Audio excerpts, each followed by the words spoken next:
Hi everyone, Anthony Fantano here, internet's busiest music nerd, and I'm doing a quick video, not a quick video, this video is not going to be quick, it's a video, it's just a video, talking about a recent experience I had seeing an artist who I enjoy quite a bit live, Ghostface Killah, who was backed up by Adrian Younge band's Venice on their new 12 Reasons to Die tour. If you guys don't already sort of know the background on these artists, do check out my review for the new Ghostface Killah and Adrian Younge album, 12 Reasons to Die. And in this video, I would essentially like to talk about my experience and recommend that you catch these guys if they are playing in your freaking area. I caught these guys playing in New Haven this past week over at Toad's Place.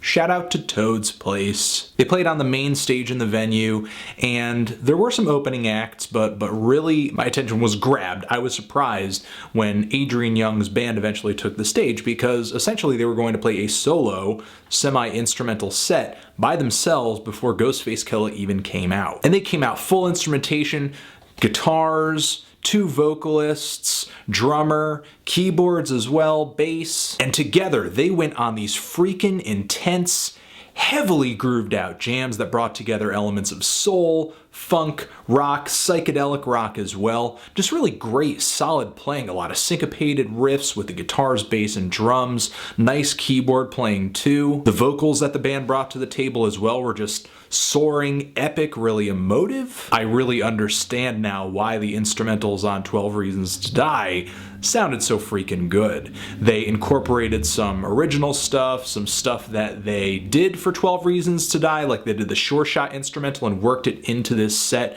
which had very little gaps. It really seemed like they were linking many different pieces together into this one elongated jam. And once Ghostface Killah came out and they introed this whole thing by kind of, going on this journey, we're gonna start playing 12 Reasons to Die now, essentially.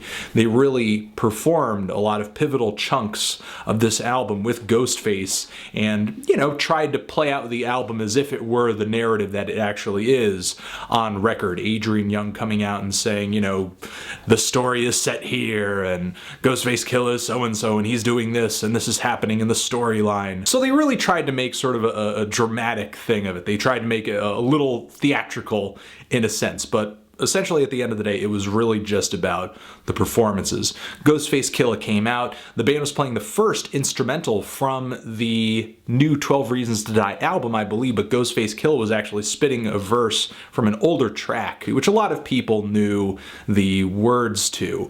I, was a little more interested in just sort of hearing the new stuff, but this was an interesting way to get people sort of into the new record in a way, but sort of give it an old, familiar kind of sentiment to it that people are just going to latch onto a little bit quicker. Still, as the songs went on, the storyline of the album carried on.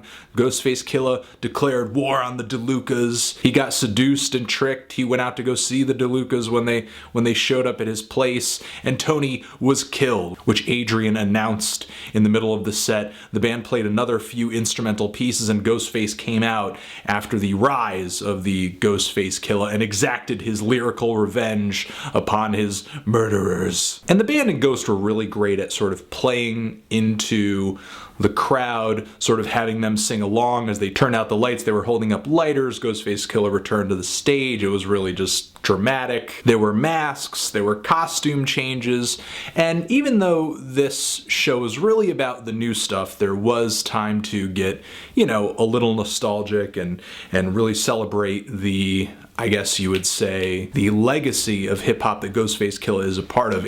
Adrian Younge and his band with Ghostface actually performed Wu-Tang's Protect Your Neck, getting Ghostface to spit Method Man's verse, of course on the stage for a ton of tracks. On this performance, Killah Priest was there too, performing verses, hyping up Ghostface, and when they went into play Protect Your Neck, before they performed the song, they, said, hey, somebody's got to do ODB's verse. Who's going to do that? We need volunteers.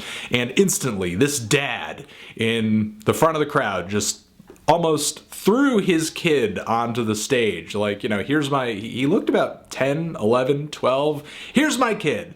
And this kid looked to be the youngest out of anybody there. He was right up front, up against the monitor. And I'd been seeing that he pretty much knew every lyric from every song that they had been playing so far, whether it was a new Ghostface verse or an old one. So in my head I was like, no doubt this kid knows all the words. So they had the kid come up, and no surprise, he actually knew the words. There was a point where he wasn't holding the microphone close enough, but he knew what he was doing. And they had another person from the crowd too spit the verse as well soon after this kid. It was a really fun sort of interactive part of the set that everybody had a good time with. I like that Ghostface and the band really brought this set to a heavy climactic ending. They performed a lot of tracks. I mean, this show got out about at like 2:30 or so, so it was a long set. It was really charismatic. It was really just loud, boisterous, intense. Not only was Ghostface really enthusiastic as usual, but Adrian Younge and his band brought that live instrumentation intensity that you typically don't get by just sort of listening to a DJ or a producer take to the stage with an MC. Because with the backup singers there and some of the jams and the guitar freakouts, it really gave the set a lot of diversity and spontaneity. And I have no doubt that if you were to catch these guys live yourself, that you would end up with something a little bit different than what I actually did. I really did enjoy this set. Like I said earlier, if you do get a chance to catch Ghost and Adrian Younge's band Venice on tour behind this 12 Reasons to Die album, then absolutely no question, do it. Cool? Cool. Anthony Fantano, Ghostface Killah, Venice Dawn, 12 Reasons to Die, forever.